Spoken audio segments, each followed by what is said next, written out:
बिस्मिल्लाहिर्रहमानिर्रहीम। अस्सलामु अलैकुम। इल्म की बात चैनल देखने वालों को नई वीडियो में खुशामदीद कहते हैं। दोस्तों, ये तब की बात है जब मैंने लड़कपन में कदम रखा था और नई नई मुलाजमत शुरू की थी। हमारे इलाके के एक बहुत पहुंचे हुए बुजुर्ग थे। उनको सब हाफिज होने की वजह से हाफिज जी कहा करते थे। वो जिन्नात को काबू करने की वजह से बहुत मशहूर थे और जब भी उनके पास कोई नया केस आता तो वो पहले उस मरीज का मुआयना करते और फिर कोई जवाब देते।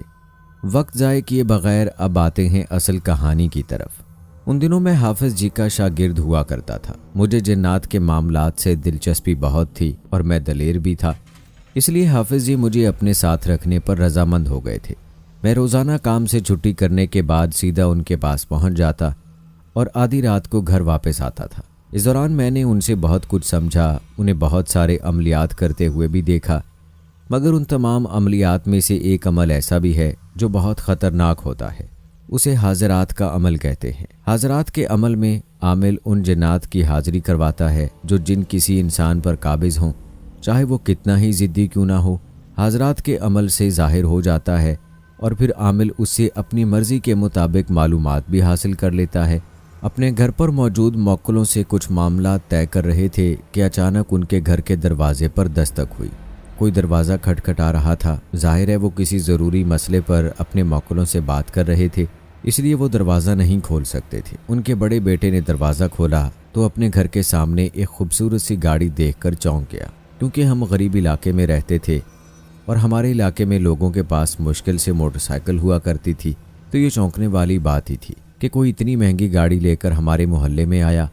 उस गाड़ी से थोड़े फासले पर दो मर्द खड़े हुए थे जो अपने हुलिये से तो बहुत अमीर लग रहे थे। उनमें से एक ने आगे बढ़कर हाफिज जी के बड़े बेटे को सलाम किया और आहिस्ता से बोला, क्या हाफिज साहब से मुलाकात हो सकती है? एक बहुत इमरजेंसी केस है। हाफिज जी का बड़ा बेटा, जिसका नाम इफ्तिखार हुसैन था, वो खामोशी से दरवाजे के सामने से हट गया और उन्हें अंदर आने का रास्ता दिया।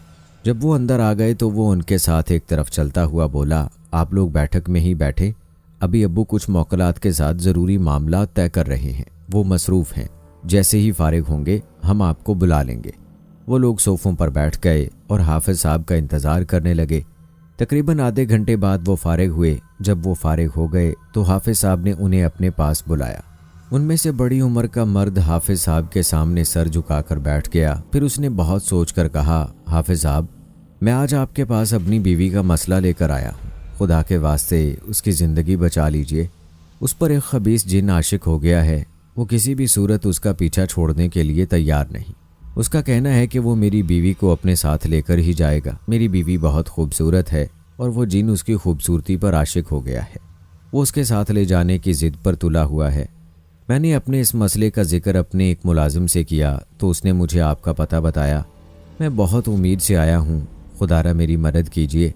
हाफिज जी बहुत तहम्मुल से बोले, मगर जनाब, मैं कोई भी केस लेने से पहले मरीज़ से मुलाकात ज़रूर करता हूँ।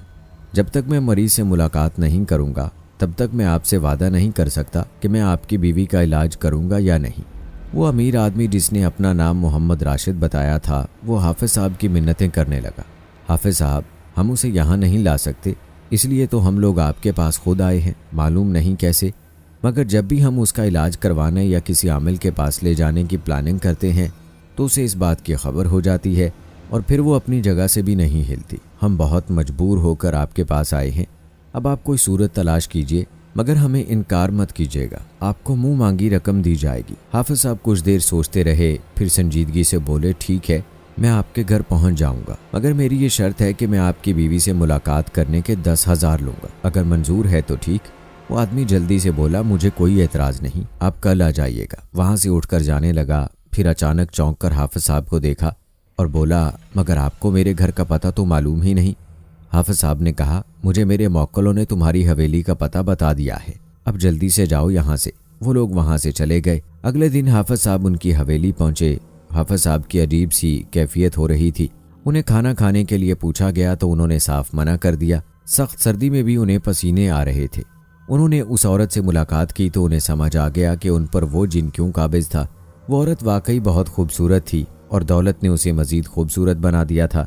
उसकी कलाइयाँ, उसका गला और उसके कान सोने से पीले हो रहे थे। اس نے اتنا سونا پہنا ہوا تھا کہ کوئی تصور بھی نہیں کر سکتا تھا۔ جب وہ حافظ صاحب کے سامنے آئی تو بہت غصے میں لگ رہی تھی۔ اس نے حافظ صاحب کو غصے سے دیکھا، پھر انہیں واپس جانے کی دھمکی دینے لگی۔ حافظ صاحب نے وقتی طور پر اس کی بات مان کر اس کا دل خوش کر دیا اور وہ خوشی خوشی اندر چلی گئی۔ اس کے شوہر کو بلایا اور اسے ساری صورتحال بتائی اور اسے یہ بھی کہہ دیا کہ اس کا علاج میرے گھر پر ہی ہو سکتا ہے، مگر اس کو حویلی سے نکالنا ناممکن لگ رہا تھا۔ بڑی مشکلوں سے حافظ صاحب نے اس حویلی کے کمرے میں حصار کھینچا اور حاضرات کا عمل کر کے اس جن کو حاضر کر دیا۔ وہ جن کسی قبیلے کا سردار تھا، وہ خود کو طاقتور سمجھتا تھا۔ حافظ جی نے اسے بہت سمجھایا، مگر اس نے حافظ جی کی بات نہیں مانی، نہ اس نے اسلام قبول کیا اور نہ وہ اس عورت کو چھوڑنے پر راضی تھا۔ آخر میں وہی ہوا جو بہت مجبوری کی حالت میں حافظ صاحب کرتے تھے۔ انہوں نے اس جن کو جلا دیا اور اپنے گھر جا کر حصار باندھ کر سو گئے۔ پہلی رات تو سکون سے گزر گئی، مگر اگلی رات پورے علاقے میں اتنا شور سنائی دینے لگا کہ یوں محسوس ہوتا تھا جیسے دو فوجیں آپس میں ٹکرا رہی ہیں۔ حافظ صاحب نیند سے اٹھ کر بیٹھ گئے اور اپنے موکلوں سے حالات پوچھے تو انہوں نے بتایا کہ جس جن کو حافظ صاحب نے جلایا تھا اس کا پورا قبیلہ حافظ صاحب سے بدلہ لینے کے لیے آیا ہے اور پورے علاقے کے گھر پر بڑے بڑے پتھر بھی برسا رہا ہے۔ اگر ان حالات میں کوئی بھی گھر سے باہر نکلا تو وہ جنات اس کو مار ڈالیں گے۔ اچانک ہی بہت خوف کا ماحول بن گیا تھا۔ حافظ صاحب نے اپنے موکلوں سے کہا کسی طرح مسجد میں اعلان کروا دیں کہ کوئی اپنے گھروں سے باہر نہ نکلے، جنات نے علاقے پر حملہ کر دیا ہے۔ ان کے موکل علاقے کی مختلف مسجدوں میں گئے اور اعلان کیا کہ کوئی بھی اپنے گھروں سے باہر نہ نکلے، جنات نے حملہ کر دیا ہے۔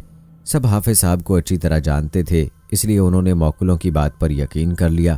یہ پہلی بار ہو رہا تھا کہ انسانوں کی مسجد میں جنات اعلان کر رہے تھے اور لوگ ان جنات پر اعتماد بھی کر رہے تھے، کیونکہ حافظ جی نے وعدہ کیا تھا کہ جب تک لوگ اپنے گھروں میں رہیں گے وہ محفوظ رہیں گے۔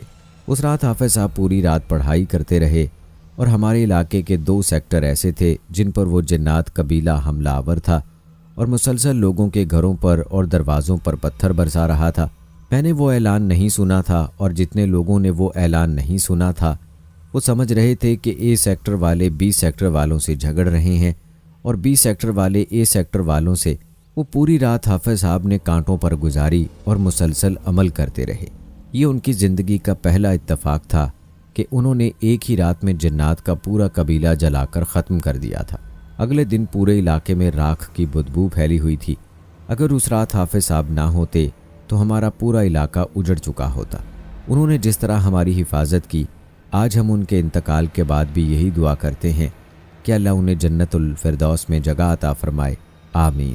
تو دوستو، یہ تھی کراچی کے محمد شہیر کی آپ بیتی۔ اگر آپ کے ساتھ بھی کوئی خوفناک واقعہ پیش آیا ہے یا آپ کسی واقعے کے چشمدید گواہ ہیں تو لکھ بھیجیے ہمیں اپنی داستان ڈسکرپشن میں موجود ای میل پر۔ اللہ نگہبان۔